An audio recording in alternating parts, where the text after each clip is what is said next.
¿Qué tal? Muy buenas tardes. Estamos en una emisión más de Debate Público. A lo largo de estas emisiones hemos hablado de diversos asuntos relacionados con la ciudadanía y con el trabajo que se hace no nada más desde el gobierno para enfrentar y tratar de contribuir al combate de algunos asuntos que son de interés general, porque no nada más es tarea de los servidores públicos el cumplir con esas misiones o el tratar de que se construyan mejores condiciones. Uno de los puntos que resulta ser más relevante respecto a toda esta cuestión es lo que se hace desde el ámbito de gobierno más cercano a la gente, que es el ámbito municipal. Sabemos que no nada más es a través de los partidos políticos como se integran las responsabilidades públicas en los municipios, sino que sobre todo se hace a partir de los ciudadanos, a partir del trabajo en las colonias, a partir del asambleísmo, que es muy importante en Oaxaca, que es un ingrediente particular que tiene el ámbito político en los municipios de Oaxaca. Sabemos que alrededor de 2/3 de los municipios en Oaxaca son determinados por usos y costumbres o por sistemas normativos internos. Y entonces eso hace por demás relevante no solamente el trabajo desde los partidos, insisto, sino sobre todo desde las colonias, desde las manzanas, desde los fraccionamientos, desde los asentamientos y evidentemente también desde lo que aquí en Oaxaca conocemos comúnmente como las cabeceras o los cascos municipales. Ese trabajo no nada más se hace relacionado con la promoción política como la conocemos en el ámbito de los partidos políticos, sino sobre todo se hace con el trabajo día a día.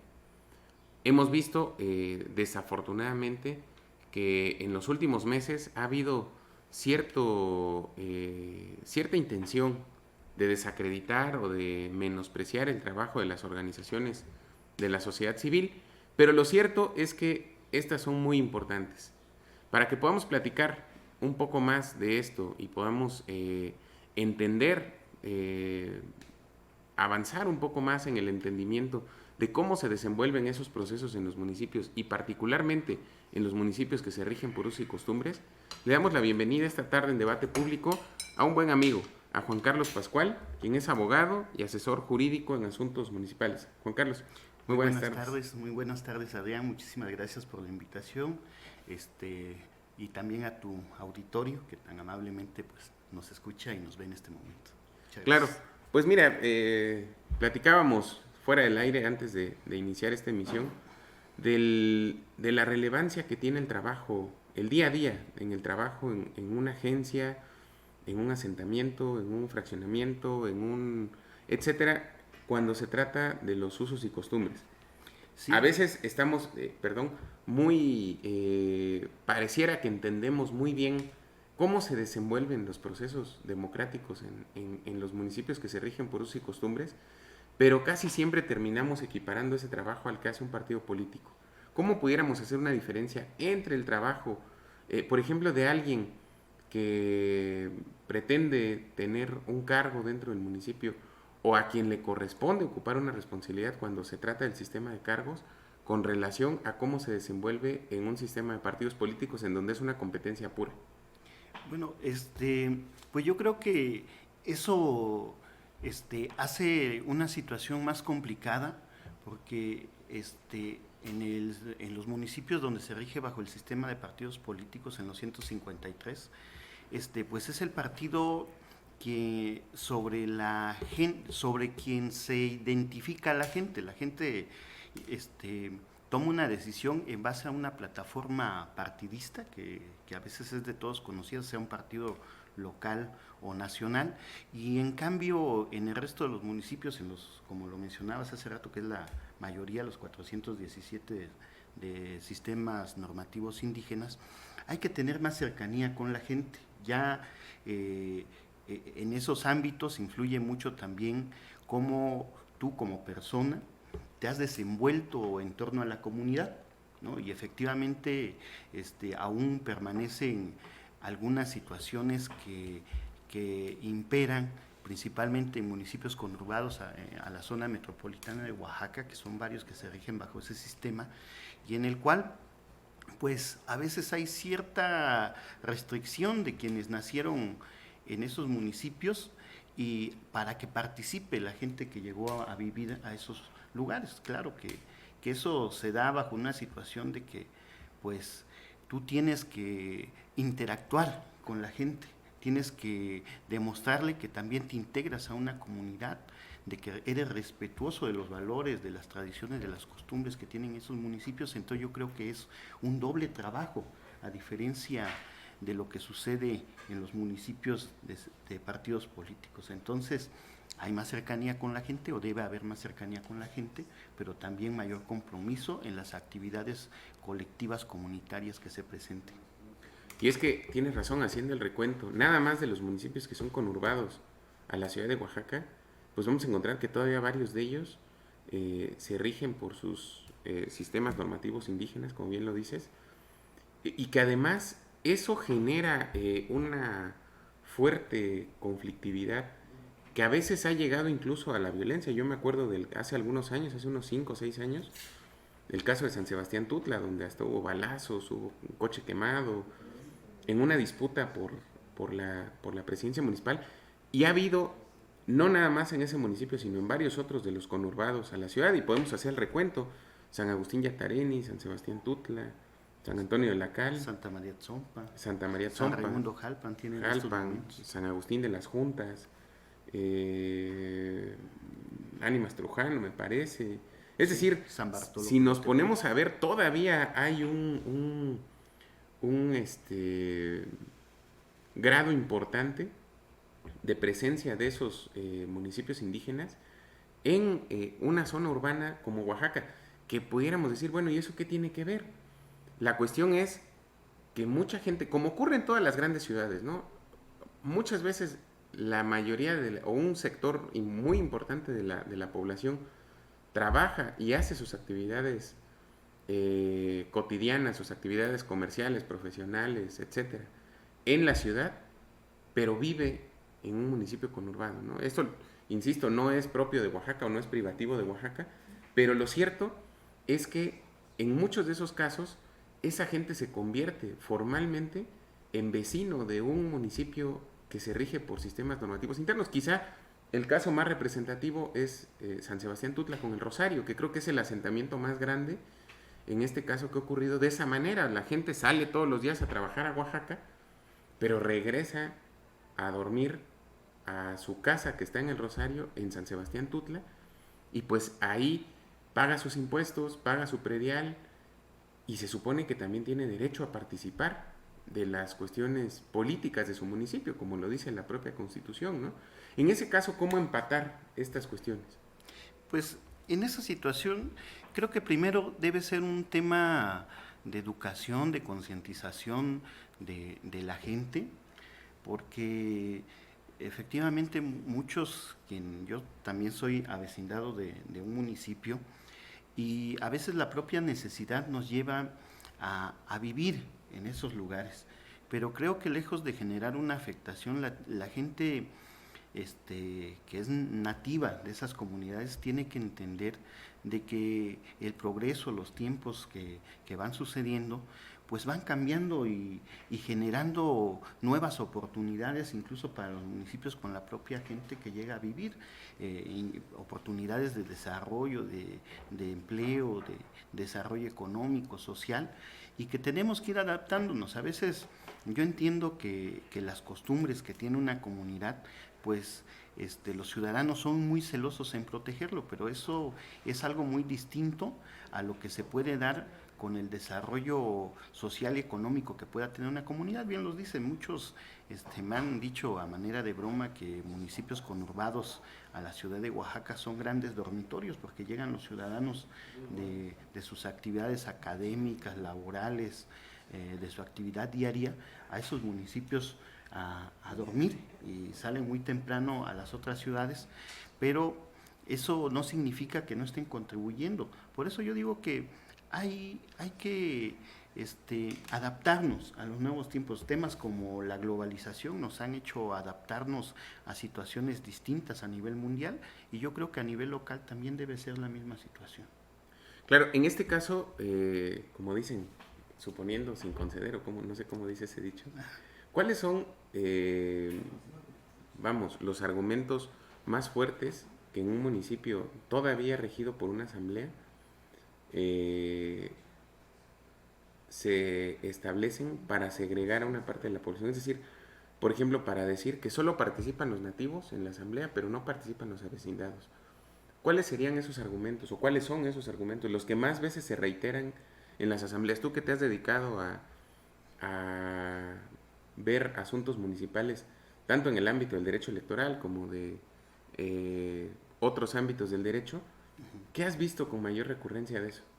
Principalmente porque la gente siente que quien llega a vivir viene a arrebatarle el derecho a decidir en una comunidad, que viene a un municipio a tratar de hacerse de los recursos municipales y que no va a velar de igual manera como lo haría un nativo, un paisano de ellos, por el desarrollo de una comunidad.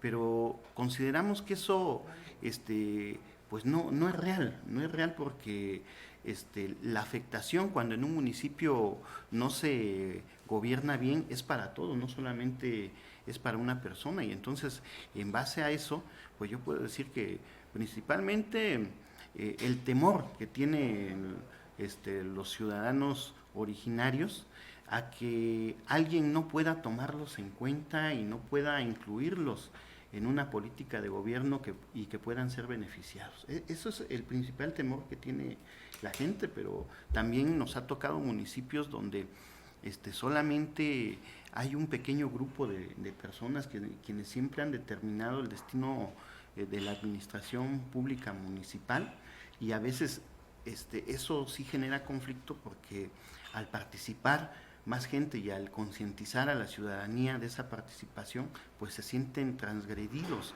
en ese coto de poder que han mantenido. No sucede en todos los municipios, pero sí hemos visto varios casos que incluso han llegado a términos muy, muy violentos, ¿no? Claro, y en este caso los tribunales han tenido, los tribunales, por ejemplo, en este caso los tribunales electorales, han tenido algunos pronunciamientos al respecto sobre, nadie cuestiona el derecho de una asamblea a ser la máxima autoridad, al contrario, ¿no? Qué bueno que el asambleísmo en Oaxaca sigue siendo un método de resolución de controversias y de atención de los asuntos del interés público.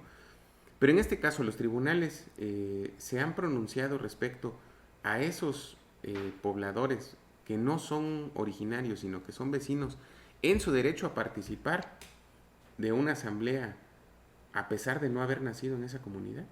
Sí, sí, sí, creo que las decisiones que ha tomado el tribunal local y bajo los criterios de las salas en el ámbito federal han sido muy buenos, porque efectivamente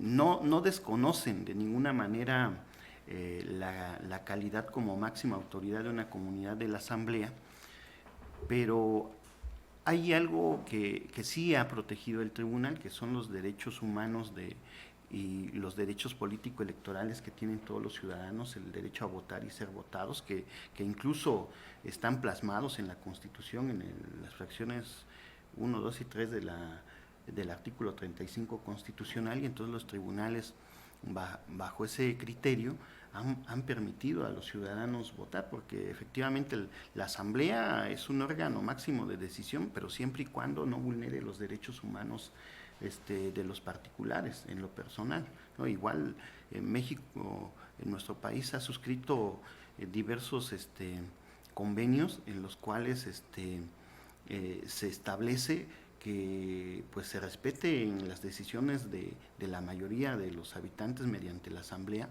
pero que también sobre esos derechos están los particulares, los derechos humanos, ¿no? Está el convenio 169 de la Organización Internacional del Trabajo, donde establece los derechos de los pueblos tribales, pero dice que que a grandes rasgos de que pues prevalecen los derechos humanos.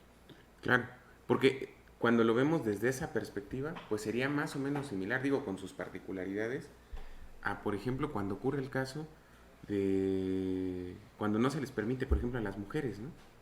Que no Sí. se les permite, sería más o menos lo mismo, ¿no? Sí, sí, es lo mismo.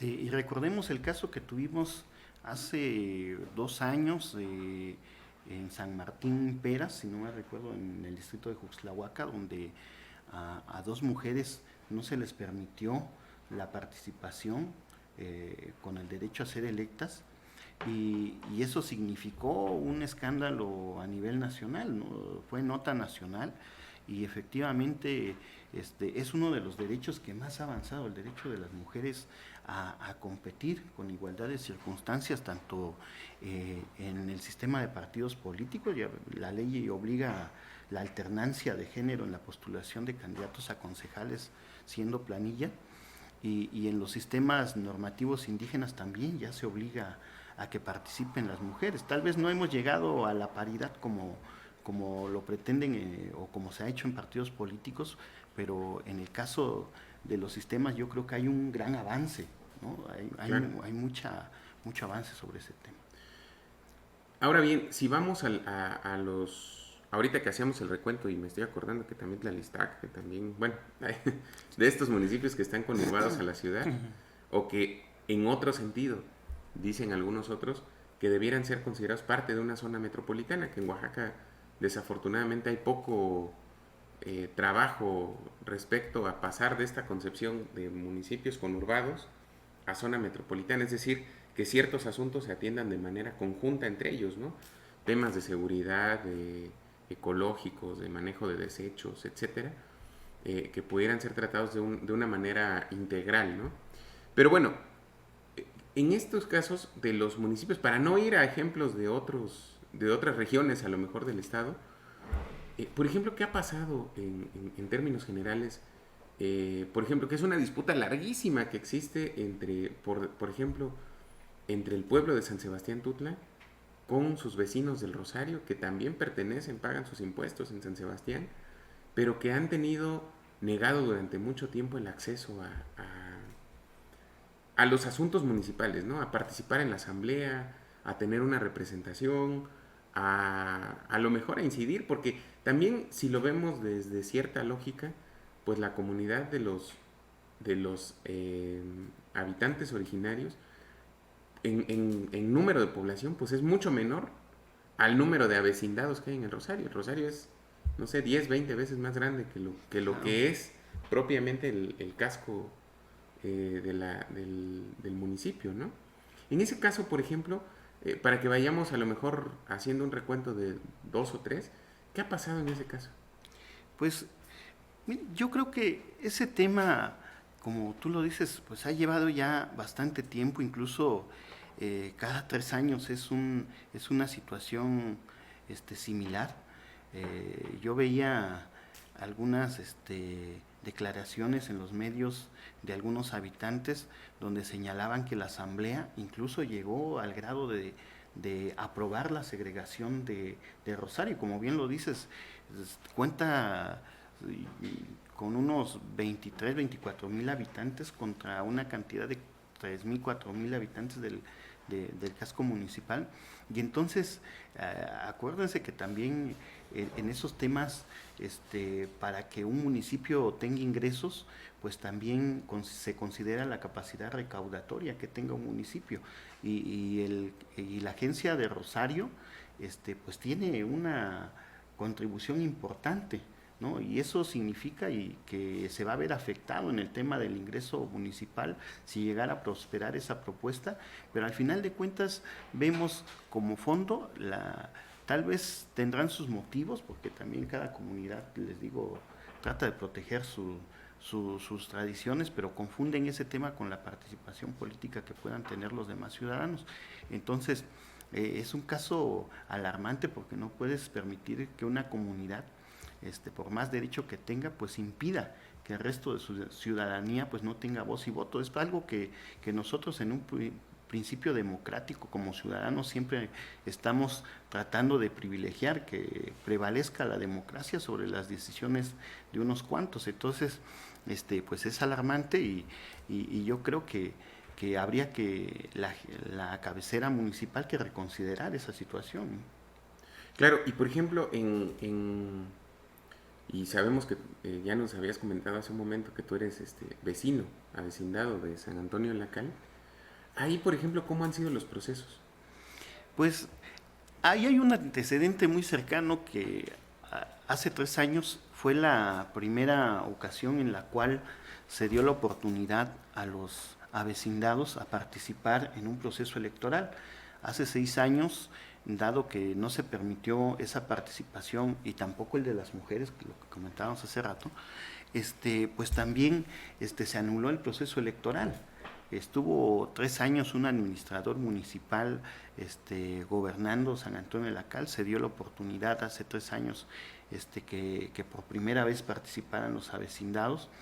En esta ocasión, pues ha habido todavía resistencia de parte de, no de toda la población nativa, pero sí de algunos pequeños sectores en los cuales tratan de regresar a una etapa anterior en la cual no se permitía a los avecindados poder votar y sobre todo ser votados, ¿no? Entonces, esa situación, como lo decíamos también hace rato, pues ya es protegida por los tribunales. Hace unos días, en el caso particular del municipio, el tribunal local determinó que fuera el Instituto Electoral quien pudiera generar la conciliación para que tanto avecindados como nativos en un ámbito de unidad y armonía pudieran participar en su proceso de decisión de autoridades municipales. Y eso es algo muy bueno, una determinación muy generosa de parte del tribunal local. Fue ratificado por la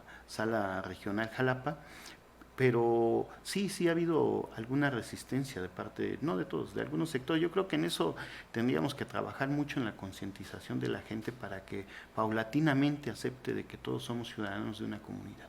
Claro, y en este caso, por ejemplo, en esa comunidad, alguien que quiere participar, o sea, es decir, que pudiera tener la intención de ser parte del cabildo municipal en este caso, ¿qué hacen? ¿Qué tienen que hacer? ¿O simplemente la asamblea va proponiendo a fulano, sutano y perengano? Es decir, ¿cómo se trabaja? Sabemos que no hay partidos políticos, sabemos que ahí esa lógica que conocemos comúnmente pues no aplica. Entonces, en este caso, ¿cómo se construye, vamos a decir así, cómo se trabaja desde la sociedad, desde la vecindad, desde la ciudadanía, para poder integrar en un momento dado un cargo dentro del ayuntamiento? En este caso, ¿cómo se hace? Ahí creo que lo que mencionábamos es un trabajo más arduo porque primero es la concepción que pueda tener la gente de ti en lo personal, en el actuar diario, ¿no? En la relación que tienes con los vecinos, con los amigos, con los familiares que viven en una comunidad. En esa situación, pues lógico que debes demostrar primero ante la gente que eres una persona que puede ayudar a la comunidad, bajo ese esquema, en un sistema como el normativo indígena, pues es más de caminar, de hacer presencia, de poder generar la confianza en la gente, de poder platicar. Es un tema de más cercanía, de más diálogo, de conocer más de las necesidades de la gente. En el caso particular del municipio que mencionamos de San Antonio, anteriormente las personas eran electas en base a los servicios que prestaban y principalmente quien haya sido mayordomo, pues tenía la más oportunidad de poder ser electo como integrante de un ayuntamiento. Hace 3 años la situación cambió porque pues se generaba un obstáculo, además un tema violatorio al 24 constitucional, el tema de las creencia religiosa, la libertad de creencia, porque se impone... Porque la mayordomía es un asunto religioso. Religioso, católico, ¿no? Pero también el municipio pues es muy plural en estos momentos, convergen diversidad de pensamientos y religiones. Entonces, eso queda superado, pero sí te obliga en estos momentos a caminar con la gente, a platicar, a dialogar, a que te conozcan más. Entre más interactúas con la gente, más posibilidades tiene que la gente confíe en ti, ¿no? Tanto si tienes buenos antecedentes, la gente va a confiar en la persona, pero si en el actuar diario, pues no eres tan solidario con la gente, pues lógico que también eso va a pesar en un tema de este tipo, ¿no? Claro, tú nos platicabas fuera del aire, que estábamos comentando los temas de esta emisión, que tú estás no participando, sino trabajando a partir de una asociación de vecinos, una asociación civil. ¿Cómo se llama? ¿Qué están haciendo? ¿Dónde están trabajando? Principalmente estamos trabajando en San Antonio. La asociación se llama, yo creo, Juntos Podemos. El nombre deriva todo lo que nosotros entendemos como organización de ciudadanos. La Constitución nos da la plena libertad de asociarnos para tratar temas políticos de diferente índole, pero también temas sociales, ¿no? Claro. La solidaridad es un tema principal que nosotros debemos tomar en cuenta al momento de mencionar el tema de las asociaciones. Y nosotros iniciamos un trabajo en el municipio, no personal, sino a raíz de las necesidades que tienen todos los vecinos, como lo mencionabas. A veces, pues sí, podemos tener una autoridad institucional, municipal, estatal o federal, pero hace falta la participación de los ciudadanos. No podemos dejarle todo en mano de nuestras autoridades, sino también entender de que los ciudadanos podemos contribuir en el desarrollo de nuestros lugares donde habitemos, de nuestros municipios, de nuestras colonias, y parte de ello ha surgido la idea de formar esa asociación. Pues vamos, creo que con ese tema muy bien, pero al final de cuentas nosotros creemos que lo principal es la solidaridad. Tal vez no puedas tener una asociación, pero sí debes mantenerte organizado, solidario, y tratar principalmente de que entre los vecinos pues podamos estrechar vínculos para poder solventar algunos rezagos, ¿no? Lo que decía, pues, la iniciativa ciudadana es algo que en estos años pues ha sido muy interesante. Lo hemos visto incluso con los sismos que sucedieron en los años anteriores, donde la sociedad civil pues hizo una labor sobre las autoridades, ¿no? Y eso nos da muestra de que pues solamente hay que incentivar la organización. Claro, y en este caso, por ejemplo, San Antonio de la Cal, ¿en qué momento va a determinar? ¿En qué momento va a haber la asamblea? ¿Es en este año? ¿Es cada 3 años? ¿Cada año? Es decir, el proceso democrático, ¿cómo se desenvuelve? Ha sido un poco complicado.